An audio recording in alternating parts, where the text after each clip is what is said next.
2019, October time, my back started hurting, which was odd for me. I spent my life doing martial arts and powerlifting. I had 3 months off, tried to get fit to come back, and then the pandemic hit on the day that I was booking fit, and I was told, if you've got a specific condition, you can't come back to work. My GP practice said I'd got stage 3 kidney disease. I shielded, stayed at home, only to find out about a year later that the GP surgery had made a slight mistake and I didn't have stage 3 kidney disease. No, you're joking. No. Martin Hewlett is a former paramedic whose lockdown podcast for people with anxiety became a global sensation with millions of downloads. The day I left, I actually cancelled my professional registration as a paramedic, so there was no going back to work private sector. And I realised I have imposter syndrome, and I think it...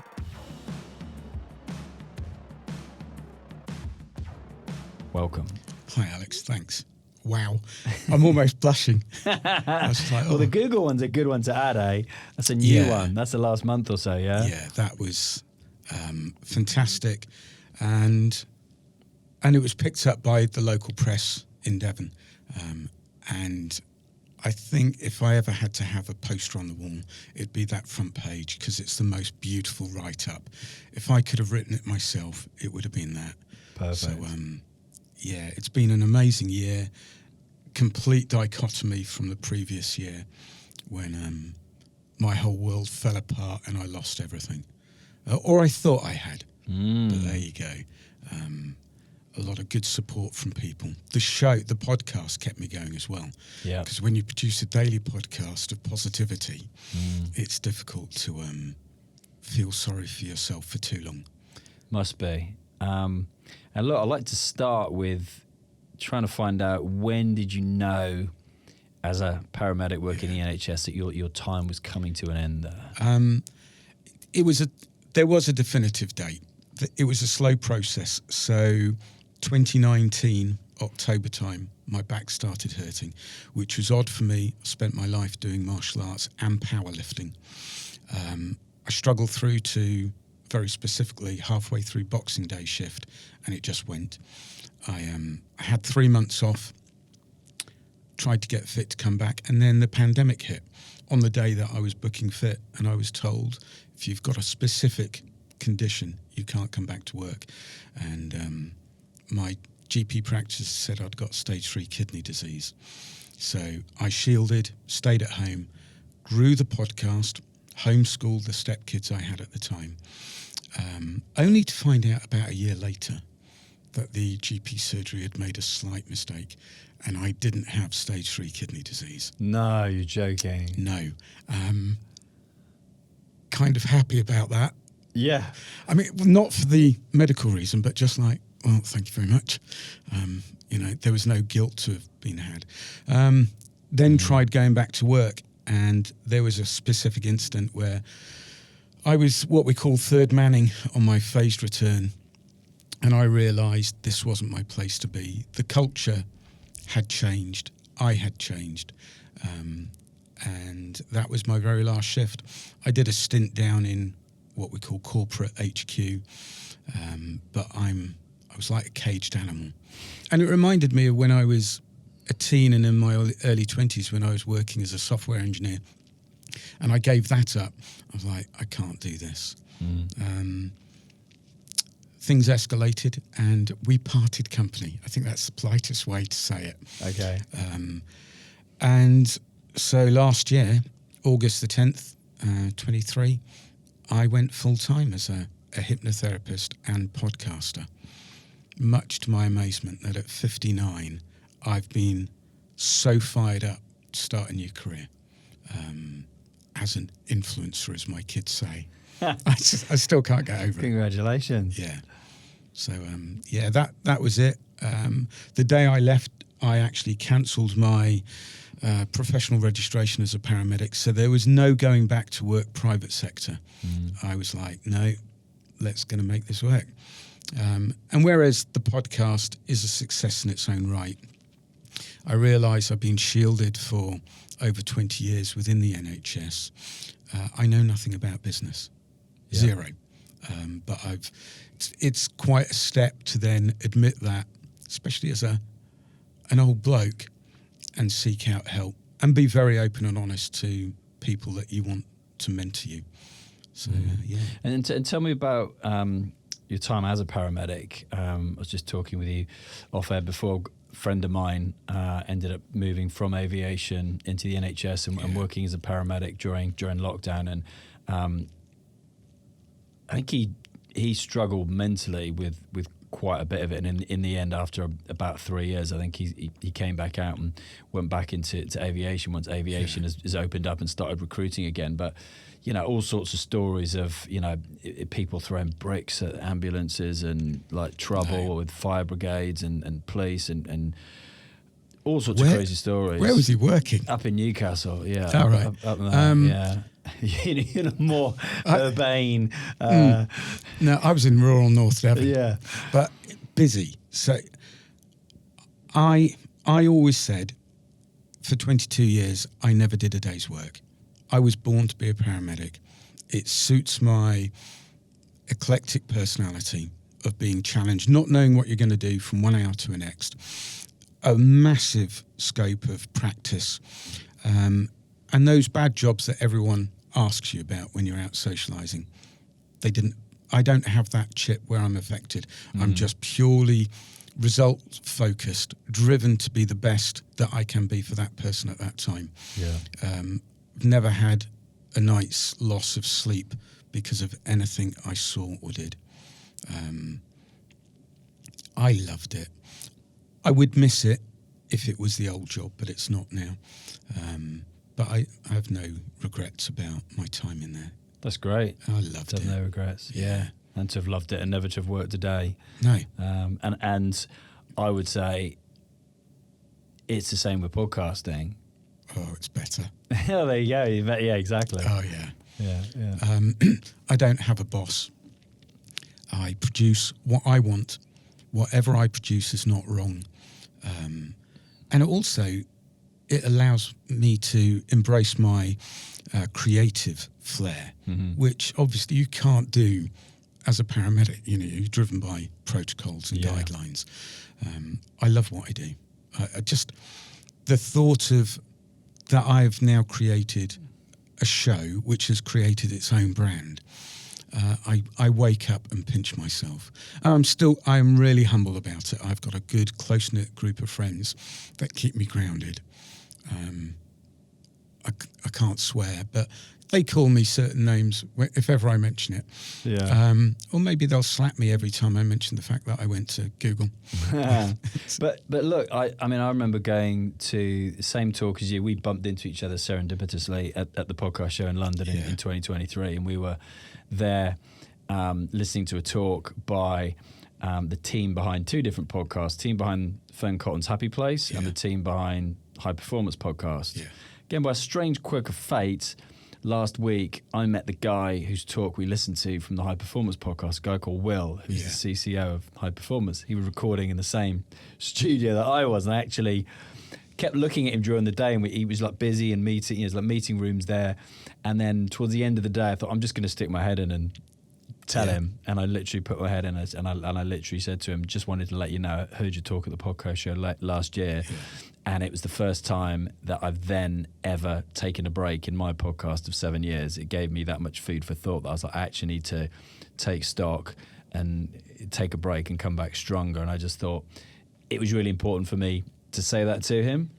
And one of the things I think, numbers-wise, that's amazes me again is like the Fern Cotton show was talking about this is what it takes to get 100 million download podcast. You're looking up to 10 million downloads in a handful of years. Yeah. Yeah. It does hit home at times. And then I just brush it off because it's just me at home in my little home studio in North Devon. I walk out of the house, I go to the gym. The friends I have there are just my local friends. I have no concept of the success that others perceive the show to have. I'm driven by success, and I want that 10 million purely because then I'll go, I want 10 to 20 million. It's like the podcast, which is now on YouTube. as we were talked about earlier, that's broached 17,500 subscribers, but I won't be happy till it's at 100,000. Yep. And it's not because I want the money or the fame. I just like achieving. Yeah. It's like in my sport, in my martial arts, I'm at almost the very top. The next grade I don't have to do. I just have to work for the international group to get that 9th degree. And that's what, black belt? I'm an 8th Dan black belt at the moment. Okay. And what does, maybe is about framing the question, what does podcast success look like for you? Is it a number or is it something else? Yeah, no, it's a number. I'd like to beat Fern Cotton. I'd like to beat Huberman. And that's a challenge, Huberman. Wow. Well, yeah, I was looking at the stats last night where he's only slightly beating me. In the Spotify UK health and fitness charts this week, again, he's at number 1. He's very greedy. He's always there. Yeah. And I'm at number 50. I have once, I think I got up to number 4 in the Apple ones in the UK once, but I got a shout out on Chris Evans' Breakfast Show. My favourite radio show. Listen to it every morning.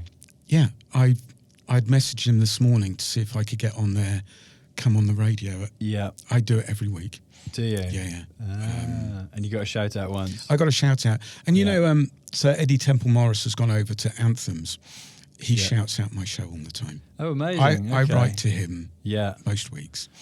Because it is that you get your name in front of people, just infect them slightly. Yeah. And it becomes a thing. Go on. I've learnt now to embrace talking about the show. Hence, obviously, everyone wears their brand on their sleeve, but on the back of all of my tops, it's got my YouTube URL. When I was out in the States, did I mention I went to Google? But when I was out there, I picked up 2 clients, one at the top of the Empire State. I overheard these 2 women, English accent, and one of them was absolutely bricking herself. She was scared of heights. So I went over, talked to her, calmed her down, gave her my card. Right. Got back in touch. Amazing. You said English. Yeah. The thing that's, tell me if this is true, but that I read about your podcast is that the biggest demographic that listen and or watch your show are American females aged 20 to mid-30s. Yeah, that is about 80% of... 80%? Yeah. Wow. Yeah, so my female friends take the mick out of me. Of course. I do get... I get fan mail, which is beautiful, but I'm, again, mindful that I'm helping people. It's obviously a core trait. It's why I was a paramedic. It's why I do what I do. My background as a youngster was fairly troubled, and I was in a secure psych unit at 14. 14? Yeah. Spent 6 months in that. And so now that I've learned how to be peaceful and mindful, and so we touched on the fact I do martial arts. Every now and then I go back to these events, and I was at one at the weekend, and people who've known me over the 30, 40 years I've been doing it are absolutely gobsmacked at the change I've made in myself. I used to be a very angry, reactionary person. Is that from as a teenager? As a teenager, as a person. Me too. Okay, interesting. And now, go on. I am the polar opposite, and that's what the show's done. Okay. So I practice what I preach every day because I record 10 minutes of guided meditation. Yeah. I close my eyes, and the listeners aren't being guided; they're joining with me. Thank you, podcasting. Yeah, it is. I mean, everybody who listens to my show knows, you know, what I say about it, and for me, it's been the greatest thing that I've ever done, and it's been the people that I've met and the opportunities that have come through the people that I've met, and it's those comments, those emails that you get, and sometimes you might not know how to help that person. Like I've got, you know, like a teenage boy, you know, writing in and asking my careers advice, and you're like, I don't feel qualified to do that, but this is my opinion, you know, and that's all you can give. Interesting. So, what made you an angry teenager then? A culmination of who I am as a person and the background that I grew up in, being mindful that certain people are still alive and might listen to this. Got it. Okay. Yeah. You know, just a product of circumstance. But I always remember when I left that unit, this American mental health nurse said, and this is fairly powerful, and it still goes for everyone I meet, you can choose to carry that trauma with you tomorrow, the next day, for the rest of your life. Or you can choose to think, I'm alive, I've had a crap time up till now, but I choose tomorrow to wake up and do something positive. Yeah. And I say that to all of my hypnotherapy clients. I bet. Yeah, you know, life isn't fair. Animals don't have it good. We are so sort of wrapped up in comfort and safety in a first world country. I think we forget the fact that life is really difficult. And just be thankful. Yeah. And I don't always have it good. And I still slide down and I still fall off the wagon, or have a day where I sit in that studio and record nothing.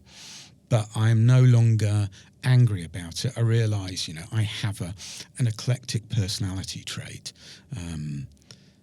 which working with people sometimes is difficult. So being a solopreneur is rather wonderful. The only person I can get angry with is myself.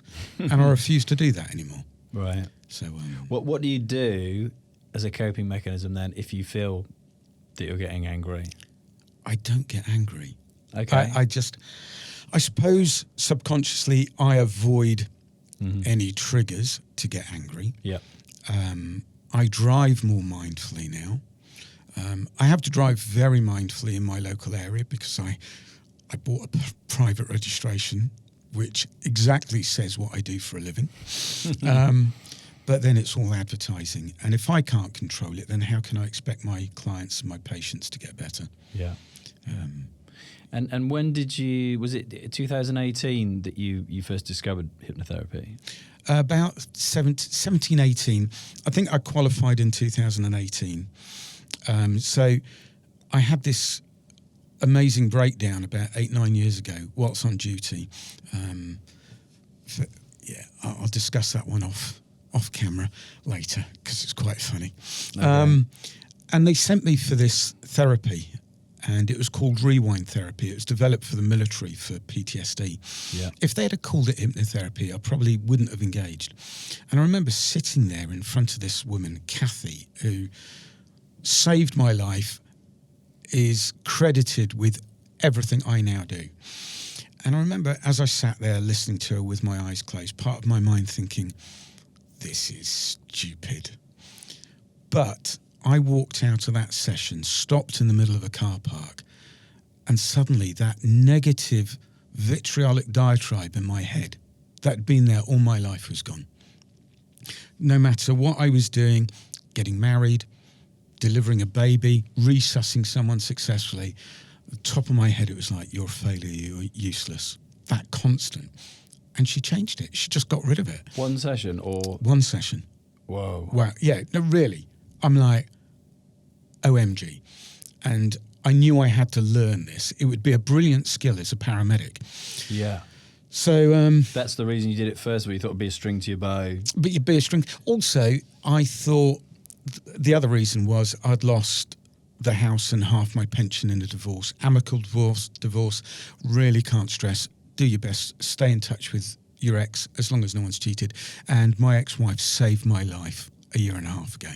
We are rock solid as good friends. She's got a lovely new partner. I always like to get that in. So I thought if I became a hypnotherapist, once I've retired, it would give me a little bit of extra money. That's why I did it. But the power of doing a hypnotherapy course is, as a hypnotherapist, you become aware of the words you use when you meet a new client, when they reach out in email or text, or when you speak to people, and you stop using no's and don'ts. So when I was meeting patients as a paramedic, rather than going in to, say, a 40-year-old male with chest pain, classic would be you'd go in and you go, right, how bad's your pain? Well, you've just reinforced something or put into his mind something he hasn't got. someone else has phoned in, the call taker has just typed it, and you've got that on your screen. And I would then go in and say, tell me how you're feeling. Why am I here today? Empower the client that you're with to give them your story and connect. And more importantly than that, listen, repeat what they're saying. And in the end, I was teaching all my colleagues, don't use the P word. I don't use the word pain. Tell me what that feeling's like. And then you start using it yourself. You stop looking at the world through a negative lens. I'd say all the hypnotherapists I meet, we are generally far happier than other people because you become mindful of your own internal dialogue. Mm-hmm. It's transformative. And my tutor, he gave me that book, Key Person of Influence, whose author's name I always forget. That's not Daniel Priestley. That's the one. I'm interviewing Daniel. All right. Yeah. I met him. Where was he? Oh, he was on that app that everyone used to jump into. Clubhouse. That's where I met him. Yeah. So I met him. I was talking about it. He goes, I wrote that. I go, you changed my life. And that of everyone else. Because in it, there's one key word, one key sentence that changed everything about who I am. Give something away to your client base for free. And that's when Calming Anxiety started. I did 6 meditation sessions on my YouTube channel. I then listened to a guy called Pat Flynn who runs... I've interviewed Pat Flynn. Great guy. He's interviewed me. Brilliant. Yeah. On Ask Pat 2.0. Yeah, okay. Small world, isn't it? Isn't it? And I'm part of his that's SBI. Podcasting. That's that is podcasting. Yeah. I listened to him. I set up the podcast. And as we all say, the rest is history. And that was giving something away for free. Just giving it away for free.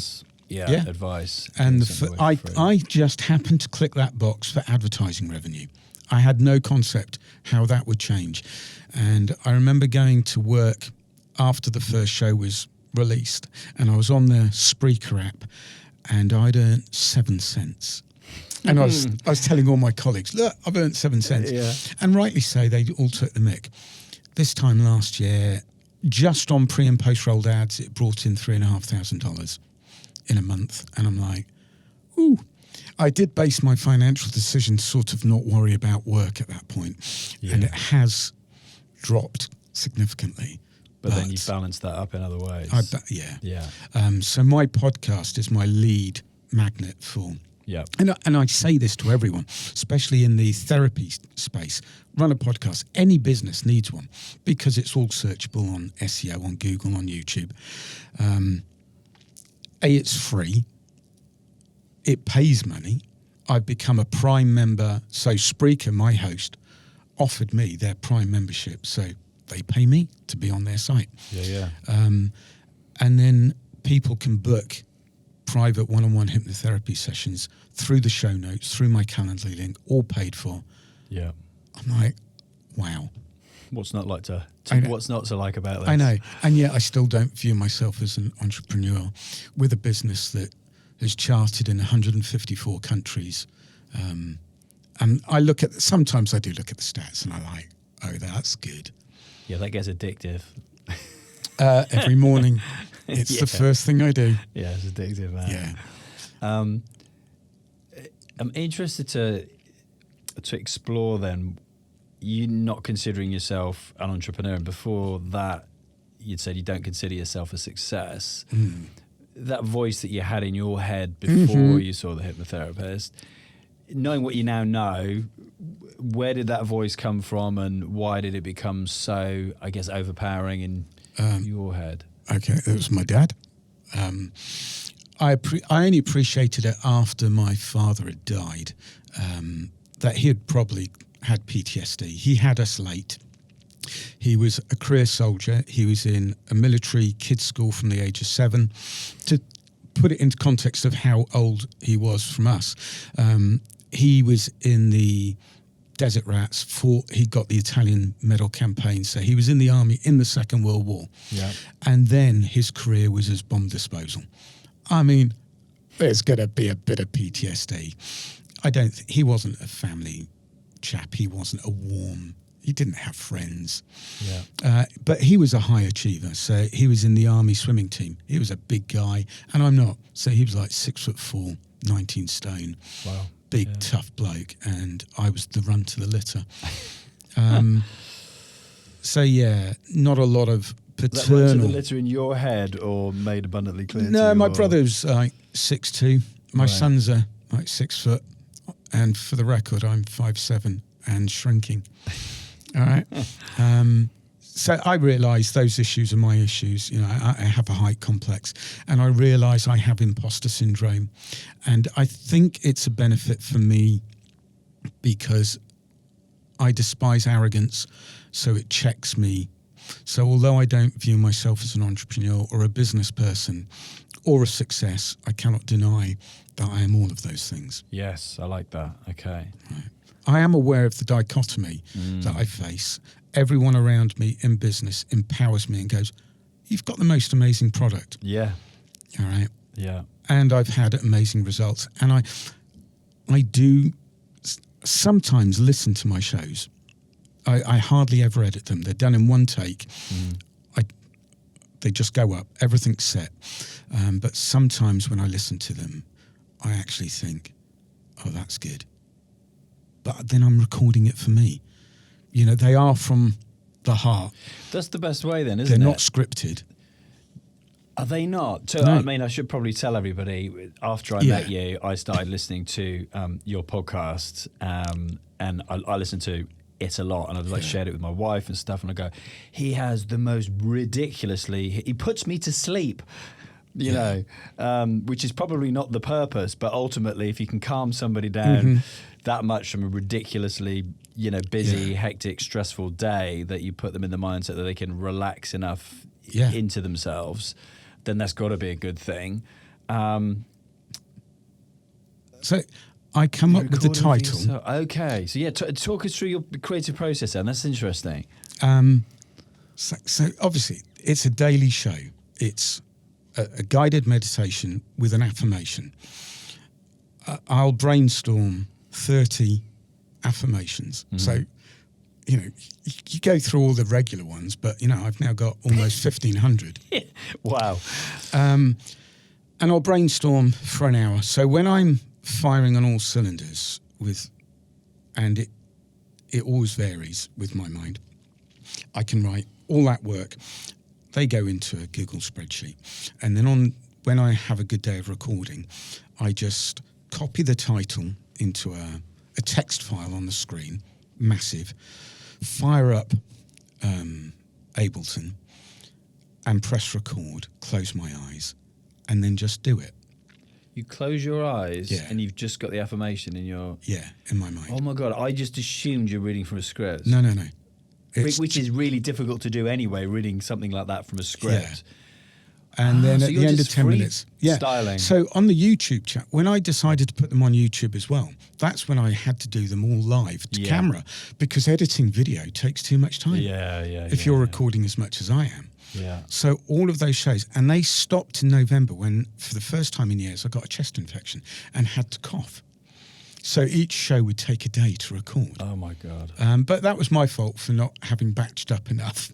But I was going through a bit of stress at the time. But now the audio ones are back. I've taken a break off YouTube over the last month. Google, in their wisdom, YouTube Music are stopping the podcasting. So I'm losing about 8,000 subscribers. And they're saying, oh, you can put the RSS feed over to YouTube. But it looks rubbish. Say that again then. What are they losing? So Google Podcasts on YouTube Music ends later this year. Yes, correct. All right? Okay. Yeah, but you can put that onto your YouTube channel. Yeah. But I wouldn't recommend it. Okay. Because it doesn't look good. Okay. All right. And I don't think the public want to consume podcasts that way. But that's my view. So I'm going to go back to them being live scripted in front of a camera again. Are you? And also it just trains you to talk. So when we talk, as a hypnotherapist and then as a podcaster who's learning to listen to what I'm about to say in advance, you quit saying You allow the natural break. You don't have to make a sound. I'm waiting for you to interject, and talk back to me. I like that. Instead of literally, Yeah. just let it. Yeah. My guilty pleasure in life are American politics. And I was watching this presentation in a courtroom recently, and the woman speaking, she's an attorney, and everything she said in one sentence, she used 5 times. And that just drives me to distraction. Slow down. Get your point across. Yeah. But I digress. Yes, all of my shows, unscripted, and everything is from the soul. It's as if everyone is just in a room with me and let's do a group meditation. And what made you decide to pick the topic of anxiety, for example, to get started? Having lived with it. Yeah. Actually, when I qualified as a hypnotherapist, because my background is martial arts, I thought I'd do sports performance hypnotherapy. I thought I'd niche into that. Yeah. But life took a turn sideways, wondering if I want to actually go down that road. Work got difficult, and the partner I was with decided to up sticks.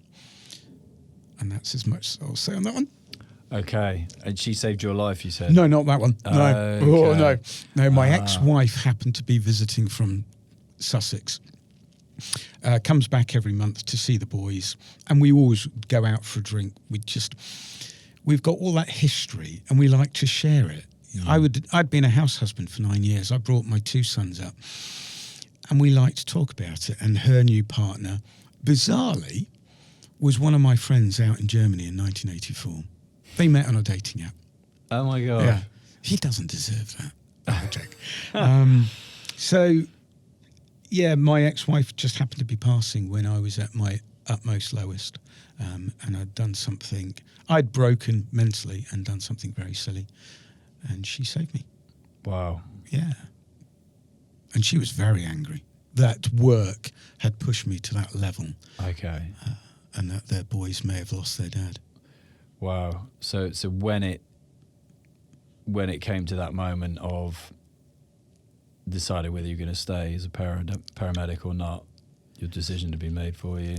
Oh yeah, very much so. I sadly saw the other side of the coin with the NHS. Not the side where you're out on the road looking after people and basically you're autonomous. Yeah. I saw corporate structure, but that's all in the past. And it's given me exactly what I need where I am now to grow my brand purely out of a podcast. And as we said before, so from the 1st of April, I will actually start trading as Calming Anxiety Limited. And what is the vision that you have now for Calming Anxiety? Have you reframed that over the last No, couple I've of years, always been... I have high ambitions, and I think the only thing that holds us back, again, listeners will go, well, that doesn't make sense, is a lack of self-belief. Mm-hmm. I believe with the right understanding, the right education from those around me who can empower me and uplift me, if I'm humble enough to listen and take it on board. I have my app, which is Calming Anxiety.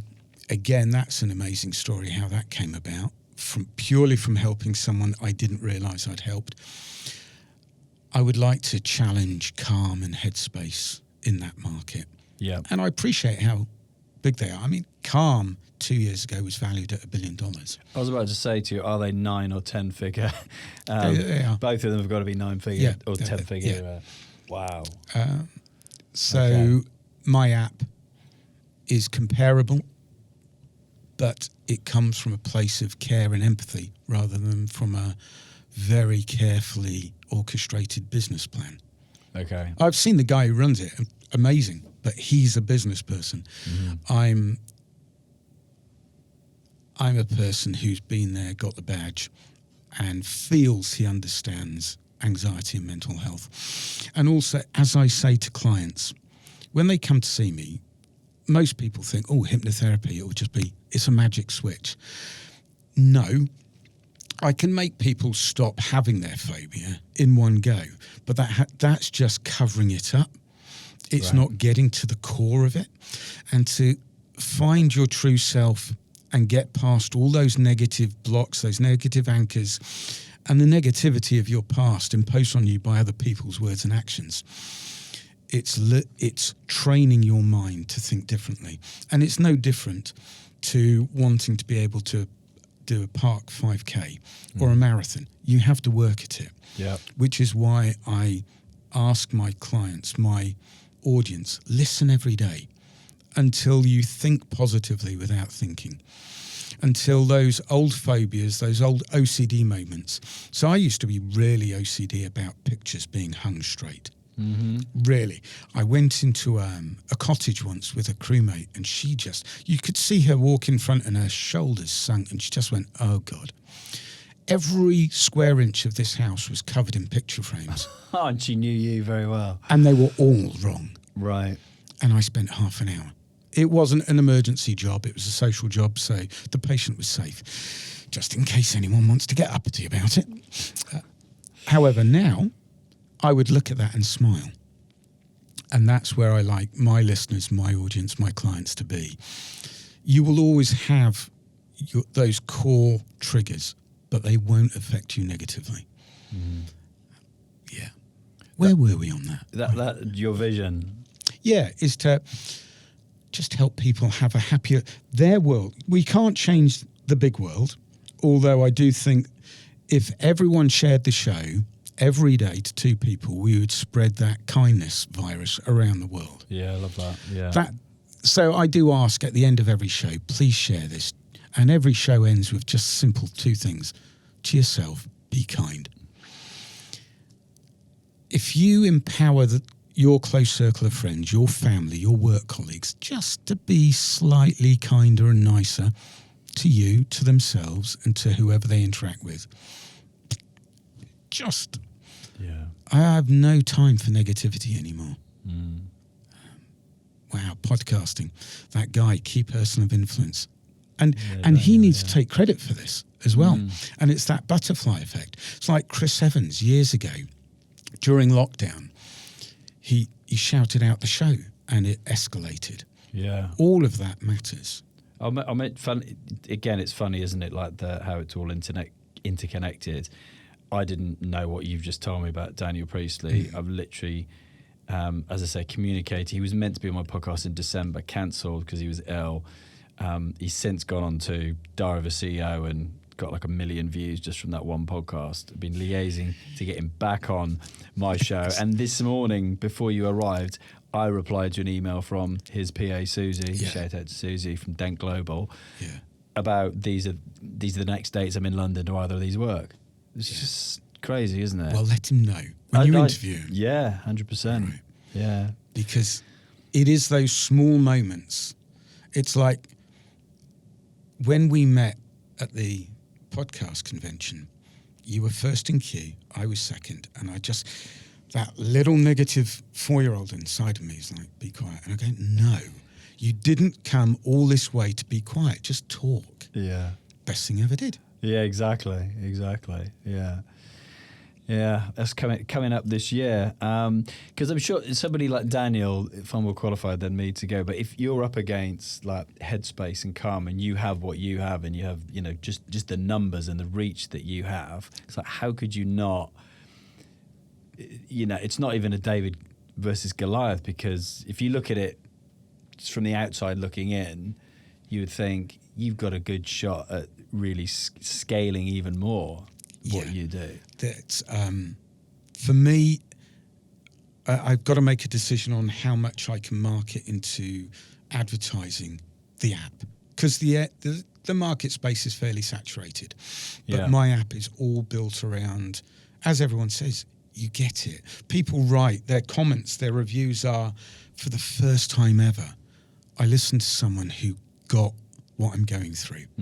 Because I've been there. So it's just me. There's no paid actors reading a book and you're like drawn to it because they're famous.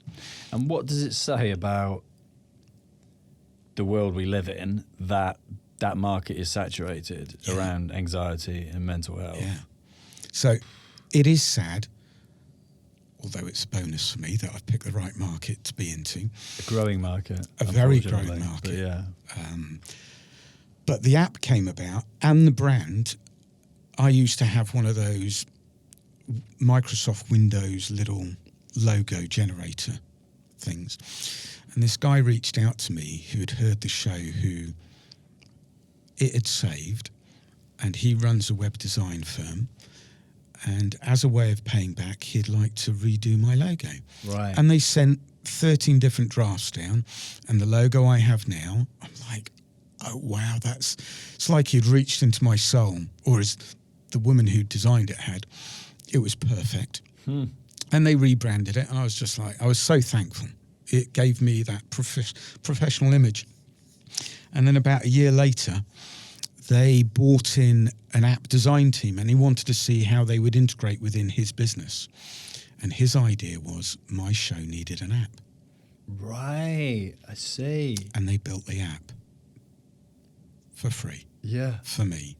I mean, he takes the Apple profit and I take the Android profit. Yeah.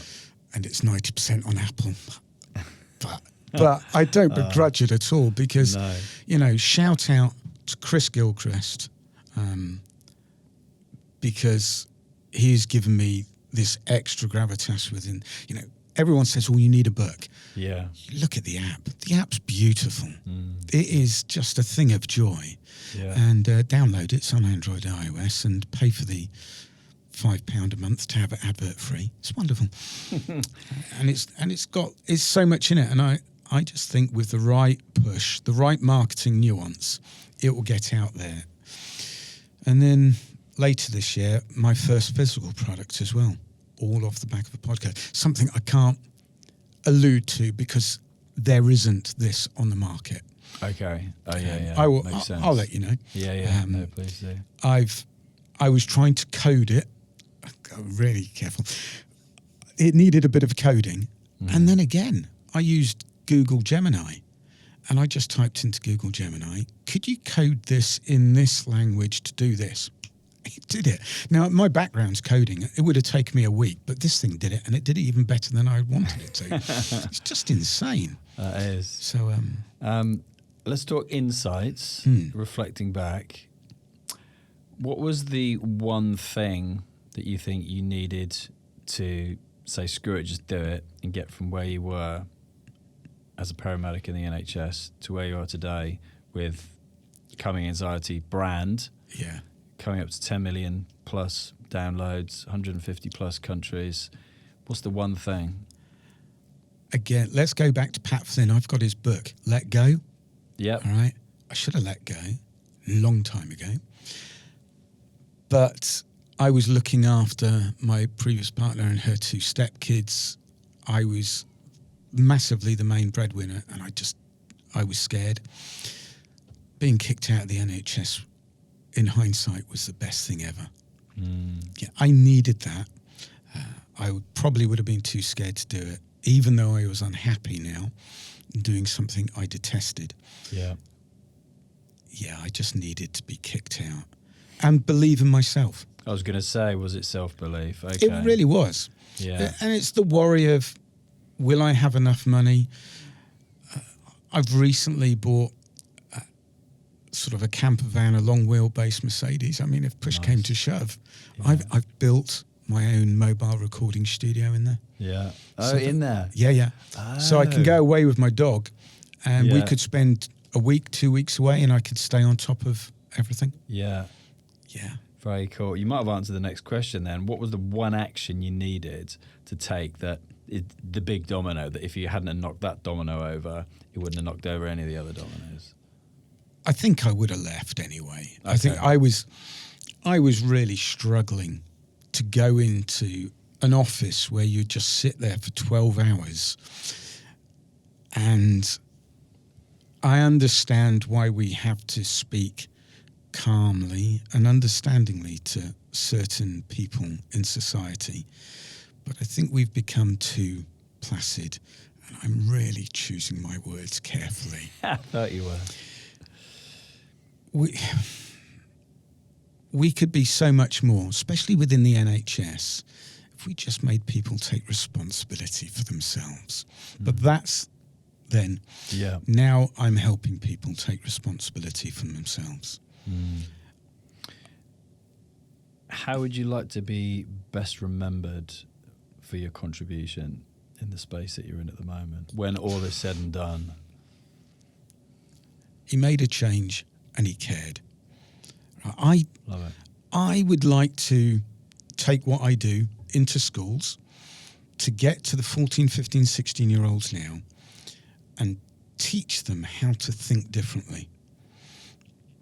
I teach all my clients, I try to teach all my friends when they moan about the most obviously inconsequential things, that you have a negative in your life, stop now and think of two positives, no matter how small or insignificant. Whatever they are, think about the positives. So when I was hurting 18 months ago, my ex-wife bought me a book by a well-known hypnotherapist, and it was all about reframing. And although I do that within my scope of practice, this really gave you very specific things to do. So I would like to teach our youth how to do that, so they don't go through life thinking, oh, that's unfair, oh, no one cares. Yeah. Right? Empower yourself. Yeah. No one else is going to rise you up. Look at the people who are successful. They believed in themselves. They didn't think life owed them a living. You can succeed. It might take a long time, like me. I would like to be that Colonel Sanders thing. I would like people to say, my God, at 60, this guy started this business. Wow, look how big it's got. Yeah, wasn't he like 70-something? 62. Was he? He had developed KFC before that age. Yeah. And he tried to sell his products to other people and they didn't want to know. So he then founded that business. I see, at 62. Yeah. I didn't know that was his. I knew he was older. That's amazing. So no, that's a noble thing to want to do. And I've got 2 teenage daughters, and it's, I don't need to say anymore, I think, really. But it's tough, and I also see it's tough for them, and also being, products of growing up during lockdown, and to have your social life on like FaceTime instead of actually going out and seeing people and meeting people, and it's another world for me where you just call around, knock on someone's door, and go down the park and kick a football round. It is it's totally so different. Yeah. So this non-profit in the States, Digital for Good, they're already doing what I'd envisaged that the business would do in the UK. So we'll be having talks about probably bringing their brand, because they're already established, and let's make that a global movement. Digital for Good. Okay. Yeah. They empower so many kids to be more than they are. And I'd always had a problem over making profit of helping other people. But April Garcia and the cohort that I was with there at the Pivot Me Academy, they came up with a plan. They said, well, if I gave 51% of my gross profit when I'm earning a profit, because I'm eating into my pension quite quickly at the moment, if I did that into charitable work to helping to empower mental health for youths in North Devon, I could do it. So that's another, that would be a legacy I'd like to leave behind. Are they UK-wide? No, Digital for Good are purely US at the moment. Purely US. Yeah. I see. Okay. So I am hoping, if I have the time and if it works out, that we could start that in North Devon, spread it throughout the Southwest Peninsula. Love it. Final couple of questions for you, Martin. Are you currently where you want to be? Oh yeah, I am so. Yes, apart from financially, right? Yes, it's got great success, but I've not monetized it. I've not got on board brands that align with my ethos to help carry the show and then empower their brand as well. And as a growing business purely for hypnotherapy, I need to market a bit more. Yeah. But it is online that I see the work that I can carry forward. I was going to say, because those non-competing but complementary brands have got to be out there, given that the market is a growing market and is saturated in that space, that those brands have to be out there. But then it's just the case, as I know my own experience of my podcast over 7 years, it's having that time to actually make those connections and foster those connections ultimately to get so, there. Because my main audience is in the States, and it's a demographic I don't actually understand, although I researched it. So people say, well, how did your show grow so quickly organically? Within the Spreaker system, you can tag your show with 20 different words. And I would research what was trending, what was affecting the mental health of women that age. When I started to see the demographics come in, I was like, well, I thought it would be going for old blokes. And I saw them listening. I would then put 10 tags are always constant, and 10 tags would rotate over what may be affecting them. And I think that had a massive impact. Interesting, isn't it? Because I've looked at my stats. Again, I just assumed, with my podcast, that it would be males age, 45 to 55, and I've looked at it, and it's 99% male, but they're from teenagers up to like mid-30s.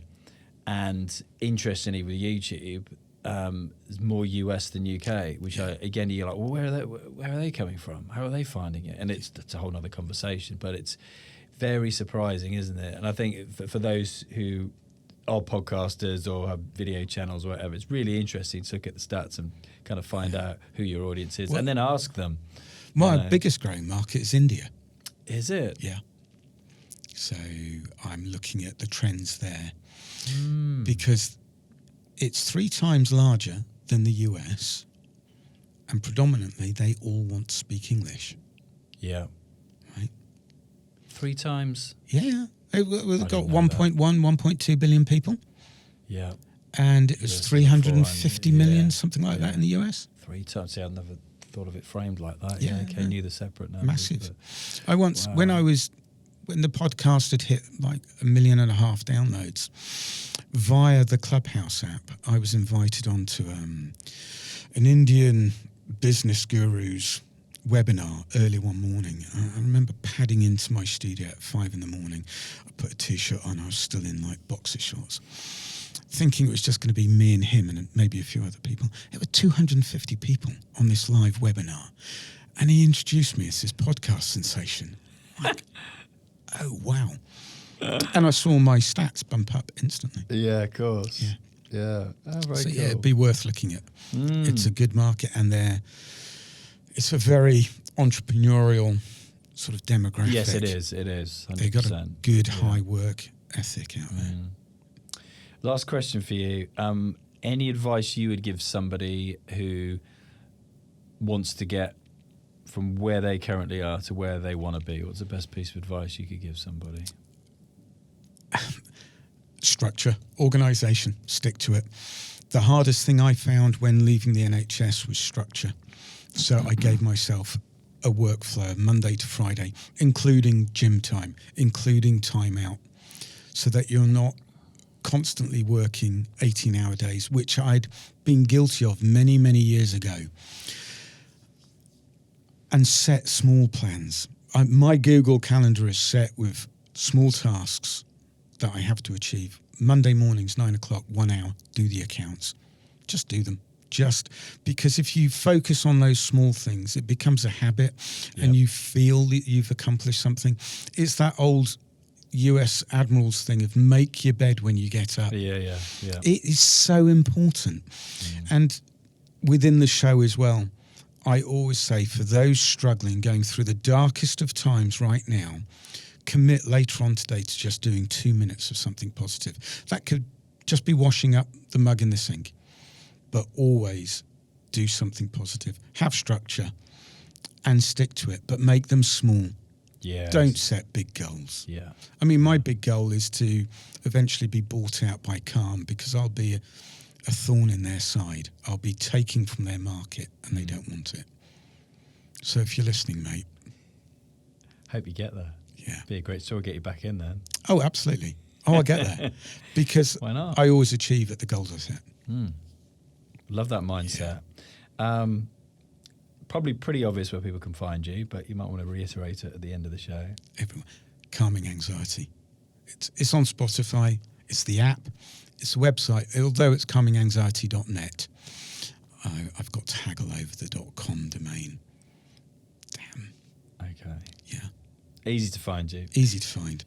Just Google Martin Hewlett. I own the first 3 pages of Google. Fantastic. Well, thank you for coming in. Thank you, Alex. Thanks for watching this episode of Screw It, Just Do It. Let me know what you thought of it in the comments below this video. Has this episode helped move you closer to where you want to be? All that I ask is that if you enjoyed this episode and that it's moved you closer to getting to where you want to be, that you share this episode so that it helps one other person do just the same. Just ask yourself what small action will move you forward to get you from where you are, then screw it and just do it. Until next time.